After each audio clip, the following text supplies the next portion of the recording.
I'm here with Mark Kulinski again, the Chief Executive from Community Living Australia, as part of our series of weekly interviews to help people understand and make the most of the National Disability Insurance Scheme, better known as NDIS. Morning, Mark. Hi, Ian. In a few words, explain who Community Living Australia is for us, mate. Well, Community Living Australia is a local South Australian not-for-profit organisation that provides services to people with disabilities here in the Riverland and across many regions in South Australia. And you can find out more about us from our website. Just Google Community Living Australia. Beautiful. Now, last week we spoke about the documentation and evidence people need when making an access request to join the NDIS. Now, what are we going to be talking about today, Mark? Well, following on from last week, today we're going to talk about people and the process of what happens once they've received confirmation of their acceptance into the NDIS. So I guess if people want to listen to previous interviews, they can hear that on our website or our Facebook page. Yep. You can always just search Community Living Australia in Google and it'll come up, and just hit the button, it'll take you straight to the website. Now, like previous weeks, we're going to be doing this again using an example that could represent the real-life situation of some of our listeners or someone they know. So, Mark, can you introduce us to this week's example? Just before I go on to the example, I'm really pleased that you said, or someone they know, because we're all connected to someone with a disability, whether it's a friendship or a family member somewhere. So I was saying to you off air, I've got a cousin who has a disability and he's nearly 60 now. So yeah. So we are all connected, absolutely. Absolutely. And I have a brother with a disability as well. Yeah. So, Well, then you would have first-hand experience of exactly what we're talking about. Absolutely. I better get on to the example, though. Yes, please. So for today's example, we'll be talking about Paula and Emily. Paula is Emily's mum. Emily is a 5-year-old who has Down syndrome. Paula is desperately wanting services to support Emily in developing her critical life skills and to support her with and at school. All right, so Paula has made an access request to join the NDIS. Firstly, how is she notified of the outcome of doing that? So when the access decision is completed, Paula would be advised in writing of the decision, and she will receive a letter confirming that Emily has been deemed eligible and has been accepted into the NDIS. This is where the planning process begins to develop Emily's first NDIS plan. All right, take us through the process from this point. What happens for Paula and Emily? So from the point of receiving the letter informing that Emily has been accepted, there's her first planning meeting will be scheduled.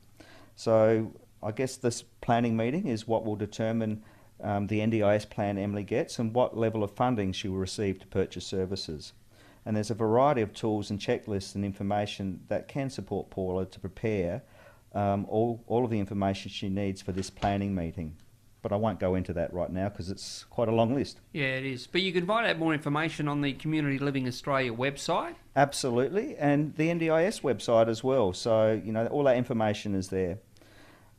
So when the NDIA is ready, they will contact Paula by the phone to schedule that time for a planning meeting. And really important to have this meeting face-to-face. I think it's really, you can read body language, and it would be really good that if Emily would go to the meeting with Paula. Yes. So the planners could actually meet Emily firsthand. And I guess that's where the NDIA will start to discuss with Paula the supports Emily currently gets now, what her needs are, what difficulties they're having, what their goals are for the future, and what types of supports they think they may need. I think it's really important to note for Paula and for any other participants that you can have someone attend this meeting with you. You don't have to go by yourself, so you can invite a service provider, someone from Community Living Australia, to come with you just to offer you moral support. That's a great idea. Yeah, or a friend or someone else, other advocates out in community. So based on the information gathered from this meeting, then the NDIA will develop Emily's NDIS plan. And this normally takes around 4 to 6 weeks. So if you haven't had a response within that time frame, contact the NDIA and say, I had a meeting 4 to 6 weeks ago and I still haven't heard anything. What's going on? So I guess once Emily's plan has been finalised by the NDIA, they will make contact with Paula to discuss how to put the plan into action. Because there's a lot of people that are involved in that plan at all sorts of levels, isn't there? So that's why it takes some time, because it's quite complicated because of the parts of it, the plan. Well, it's the NDIS is meant to be life changing. So you need to make sure it is correct. And if you're not happy with the plan, ask for a review. It's really important. You can review it. So don't just sit back and say, look, it's not working or I'm not happy and then not use it. Because one of the big things is only 54% of plans are being utilised at the moment in South Australia. Wow. So very underutilised because people don't understand it and they don't know how to put it into place. So it's really important to work with those that do know how to get the most out of it. The plan is for 1 year.